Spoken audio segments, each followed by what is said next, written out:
안녕하세요. 퍼펙트 치과 소재현 원장입니다. 이번 시간에 살펴볼 내용은 임플란트에 관한 내용인데요. 임플란트를 할 경우 발치한 치아는 임플란트가 완성될 때까지 비어 있어야 되나요? 라는 질문인데요. 그렇다면 여기서는 몇 가지를 좀 나눠서 생각을 해봐야 될 것 같은데요. 첫 번째, 저희가 이제 보이는 부분, 일반적으로 상대방하고 대화를 하거나 이럴 때 앞니 쪽이 많이 보이잖아요. 그럼 거기를 빈 상태로 둔다면 보기가 흉해서 대화를 하거나 뭔가 일상생활을 할 때 문제가 생기게 됩니다. 그렇기 때문에 이 보이는 부분은 저희가 임시치아를 거의 무조건 하거든요. 일단 임시치아를 하면 어쩔 수 없이 씹게 되거든요. 음식을 먹을 때. 그러면 임플란트와 뼈가 붙는 과정에 방해가 될 수가 있어요. 그래서 원칙적으로 치아가 없는 게 좋습니다. 그렇지만 보이는 부분은 그렇게 생활을 할 수가 없기 때문에 임시치아를 만들어서 안 닿도록 조심히 생활한다 라고 생각을 하시면 될 것 같고요. 그 다음 두 번째 경우는 어금니의 경우인데 뭐 한두 개 치아가 어금니 임플란트 하는 경우가 제일 많거든요. 이러한 경우에는 일반적으로 임시치아를 하지 않습니다. 왜 그러냐면 식사를 하는데 크게 영향을 받지 않거든요. 뭐 3달, 길게는 한 6개월 정도 기다리는 데는 전혀 문제가 없기 때문에 한두 개의 어금니 임플란트를 할 때는 그냥 비워 놓는다 라고 생각을 하시면 될 것 같고, 이러한 경우에 하나 중요하게 생각해야 될 부분이 있습니다. 무엇이냐면 치아가 이제 없어지잖아요. 그럼 그 공간이 하나 생겼다고 생각을 해볼게요. 그럼 치아가 양쪽에 있고 앞에가 비어 있다. 그럼 여기서 어떤 문제들이 생기냐면 뒤에 있는 치아가 앞으로 쏠리게 됩니다. 치아는 항상 앞쪽으로 밀리는 힘을 받고 있거든요. 그렇기 때문에 이 공간이 없어지니까 없어진 공간을 향해서 뒤에 있는 치아가 이렇게 기울게 돼요.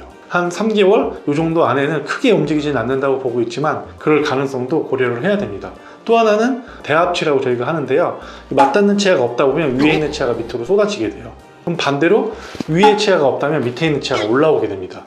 기울어지고 내려오고 올라가고 이러한 문제가 발생할 수 있기 때문에 그것을 고정해 놓는 게 굉장히 중요해요. 다음에 임플란트를 하고 치아를 만들 때 그래야 다른 치아를 손 안 대고 할 수 있거든요. 이걸 안 해놓기 때문에 다른 문제가 복합적으로 발생을 해서 다른 치료를 더 해야 되고 멀쩡한 치아를 손대야 되는 경우가 많이 있습니다. 그래서 꼭 명심을 하셔야 될 건 어금니의 경우 치아가 없는 기간 동안 뭔가 고정장치를 해놔야 된다.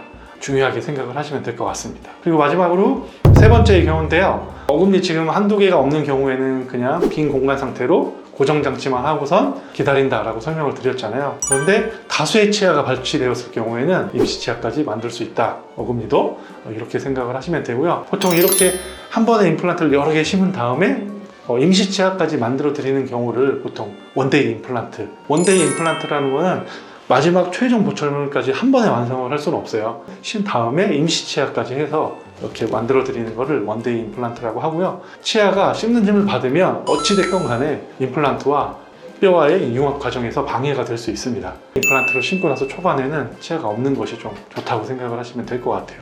이번 시간에는 임플란트를 할 경우 발치하고 나서의 그 공간에 대한 문제에 대해서 한번 살펴보았고요. 오늘의 내용은 여기까지 하겠습니다. 고맙습니다.